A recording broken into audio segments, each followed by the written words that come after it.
The Super Mario series has had some incredible first levels, with some being revolutionary and others being the exact opposite. I'm going to go through each and every one to see which are the best and which are the worst. Starting off with Super Mario Bros. World 1-1.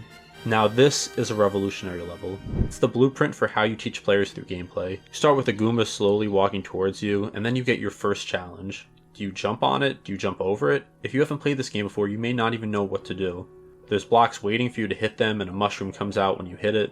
And then you don't know, are you supposed to get the mushroom, or are you supposed to avoid it? This isn't just a tutorial level telling you what to do, or what to press, or what everything does, but it just teaches you through gameplay and trial and error. It teaches you the mechanics as you play the game. Miyamoto famously created the levels by hand before computing them, and even if it's basic by today's standards, World 1-1 is one of the most important levels ever made, and it's probably the most well-known level in video game history. Easy S tier. Also, please subscribe if you're liking this, as it really helps me out. Super Mario Bros. The Lost Levels World 1-1. Right away, the Lost Levels feels like it's punishing you for thinking this would be easy. The very first mushroom you see is poisonous, which is the opposite of the normal mushroom in the original game and test returning players. It's not designed to teach new players, it's designed to troll veterans. There are wind gusts, harder jumps, and tighter enemy placements. Even the platforms feel narrower and more dangerous overall, and playing it feels like Nintendo just wanted to make it as difficult as they could for an opening level.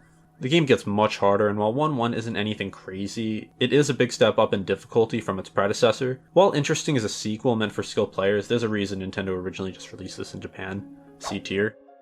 Super Mario Bros. 2 Level 1-1. This game is such a departure from the original trilogy. As you probably know, it's based on Doki Doki Panic. After all, the first level makes that very clear. You drop from a door in the sky, already a unique intro. Instead of stomping Goombas, you're picking vegetables out of the ground and chucking them at enemies. The level has layers, like literal vertical ones featuring secret doors, health upgrades, and a ride on a flying carpet. It introduces mechanics like enemy stacking and magic potions, but they never become fully fleshed out. There's kind of something offbeat and dreamlike about the entire setting, as this game is a dream. It's different and charming, and certainly not bad, but I'm just not the biggest fan of Super Mario Bros. 2, so it's gonna go in C tier. Super Mario Bros. 3 Grassland 1. Now this is how you make a first level. Mario 3's first level reintroduces the run and jump gameplay we love, but layers in more depth. The power-ups are more expansive, the Super Leaf introduces flight, which changes everything. Pipe leads to even more secrets, white blocks hide coins, and you can even skip across the level with a P-Wing. It's a visually pleasant level that looks way better than Super Mario Bros., which came out just a few years earlier on the same console. It balances the new ideas while keeping intact classic Mario staples. This is my personal second favorite 2D Mario game, and maybe it's nostalgia, but I think Mario 3 deserves to be an A tier. Super Mario Land World 1-1. This was the first mainline Mario game on the go, but it has not aged gracefully. The physics are odd and Mario feels floaty, and the level introduces new enemies like hopping bugs and those exploding turtle shells, which are actually called bombshell Koopas, which can catch new players off guard. The level is pretty short, and while it introduces the core mechanics, it doesn't really do much with them. The level scrolls by quickly, and there's an awkward rhythm to the gameplay that just never feels quite right. Still, there's a fun Egyptian vibe, and for a handheld debut, it's not too bad. But as far as first levels go, it's among the weaker. D tier. Super Mario World Yoshi's Island 1.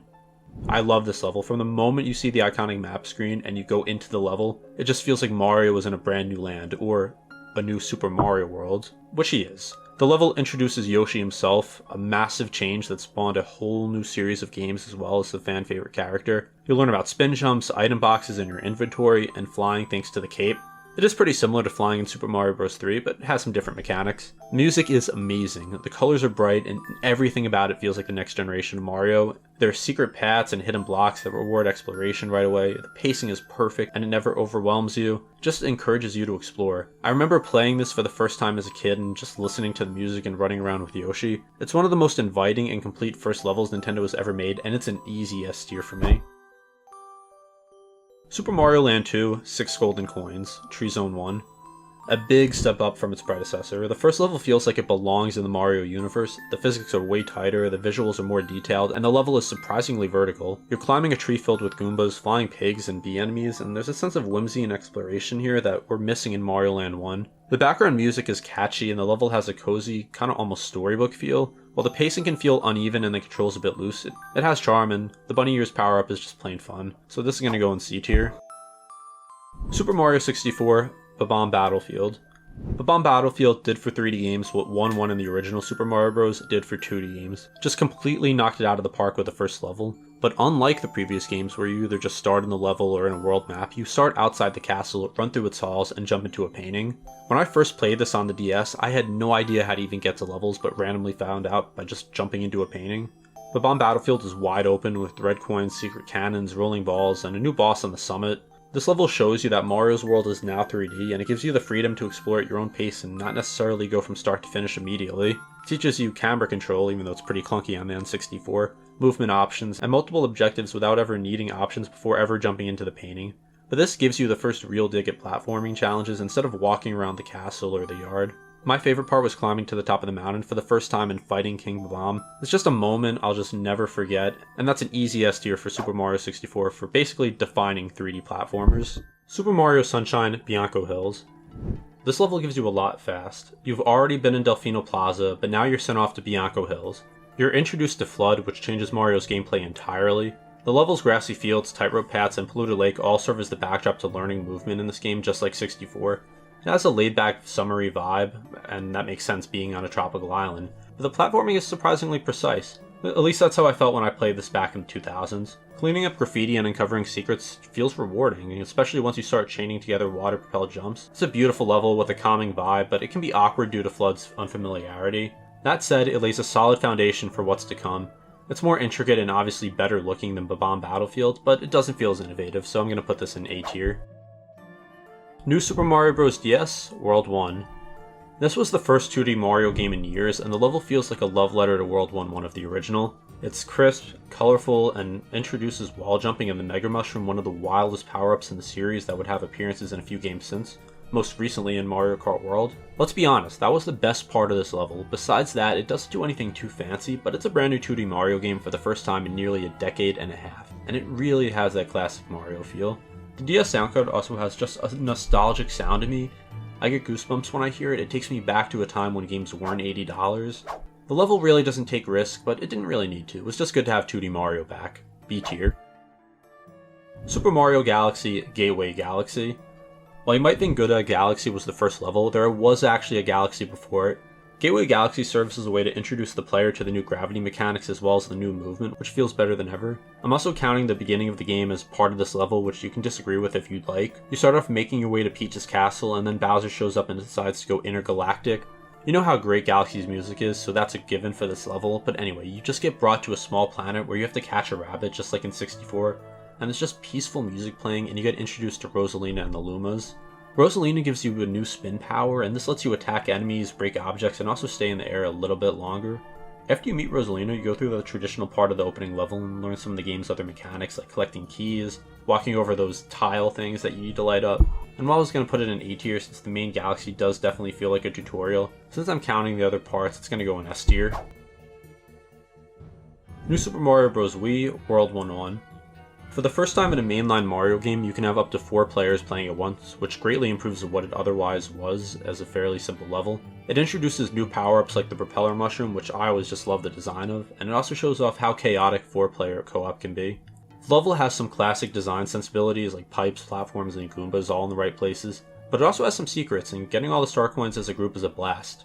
There's something inherently fun about bouncing off your friend's head mid-jump and flinging yourself into the air, or if you're toxic like me, throwing them off a cliff. It doesn't innovate in level design, but the experience of playing it with others adds an extra layer, plus I like some of the secrets in it. B tier. Super Mario Galaxy 2 Sky Station Galaxy. Galaxy 2 wastes no time just like Galaxy 1. You start near Peach's castle and then the same thing happens again where you go into space and are dropped into Sky Station Galaxy. This level is definitely more complex and feels less like a tutorial compared to Gateway Galaxy, and it should because if you're playing Galaxy 2, you probably played Galaxy 1. The music is once again great, and at the end of the fight you fight Pee-wee Piranha, who is a fun evolution of Dino Piranha, and he just has a more active attack pattern and personality. It might not feel quite as mysterious as Galaxy 1's opener, but it's still a great beginning and I'm going to put it in A tier. Super Mario 3D Land World 1-1. This level is simple, clean, and gets the job done. It acts as a bridge between the 2D and 3D eras of Mario with fixed camera angles and short linear design. You've got Goombas, blocks, pipes, and the Tanuki suit, all the classics, but made portable. It introduces depth without ever overwhelming the player, which was a smart move for a handheld 3D game. The visuals are surprisingly nice for a 3DS title, and I think Nintendo wanted us to play this in 3D, but yeah, none of us did that. It's just overall very simple. Like, it's good, but just not very memorable. B tier. New Super Mario Bros. 2 World 1-1. I've made it no secret that I'm not a fan of this game. Almost nothing original, including its opening level. Literally just feels like a reskin of previous New Super Mario Bros. Games, but with more coins. D tier. New Super Mario Bros. U Acorn Plains 1. Now this is a little better than 2's opening level. The squirrel suit is a fun twist on flight, with gliding and wall clinging giving you more control in the air. The backgrounds in this game look gorgeous, and it's easily the best looking of the New Super Mario Bros. Games. The design itself is tight as to be expected, with plenty of optional coin challenges and vertical movement. It doesn't revolutionize the formula, but at least does some new things. C tier. Super Mario 3D World World 1-1 Super Bell Hill. One of the best Mario intro levels ever. Super Bell Hill isn't just a great tutorial, it's a showcase of what this game is and what it does differently. The catsuit is one of the most fun power-ups in Mario, and you get to climb walls and scratch enemies almost immediately. The level is full of secrets, but it never feels cramped, and if you're like me, you're trying to find the hidden Luigi in every level. But playing with friends enhances the game just like it did with New Super Mario Bros. Wii. It's a playground with verticality, exploration, and momentum. The level isn't anything too crazy, but the music mixed with the visuals, and especially the improved movement if you're playing on the Switch version, just brings me a lot of nostalgia. A tier. Also, I'm not going to include Bowser's Fury since it doesn't really have a first level in the traditional sense. Super Mario Odyssey Cap Kingdom. Cap Kingdom is haunting and stylish in a way Mario rarely is. It's a dark, foggy world that introduces Cappy, your new sentient hat buddy, and with him, a massive change to how Mario plays. You can possess enemies, extend your jump, and chain together moves in really no ways Mario could have done before. This is more of a first world than a first level because you will spend quite a bit of time here learning all the mechanics and exploring this brand new area. Most first levels are just grasslands, but the development team did something a lot more creative here. This kingdom is definitely on the shortest side for kingdoms in Mario Odyssey, but that's okay for being the first. I'm gonna put this in A tier. Super Mario Bros. Wonder World 1-1 Welcome to the Flower Kingdom. Wonder's opening level bursts with creativity. At first glance it feels familiar, but then you hit that Wonder Flower and everything changes. Pipes dance, enemies warp, and your perspective goes wild. It's like Mario on a sugar rush, and the elephant fruit is absurd in the best way, and it brings new combat mechanics. The art style is playful and expressive with more character animations than ever before. You can tell Nintendo really let their designers go a little wild here, and it pays off. Like remember, before this we were only getting the same New Super Mario Bros. Format, and then we just go from that to this. This level sets the tone for a game that thrives on surprise. This is the best first level we've seen in a 2D Mario game for a long time, so this is an easy A tier. And that's the list. Tell me your tier list in the comments, and be sure to like and subscribe. I put a lot of work into this video, and I'd love to hear your opinions, and if you did enjoy this video, be sure to check out my other content. Thank you for watching, and I'll see you next time.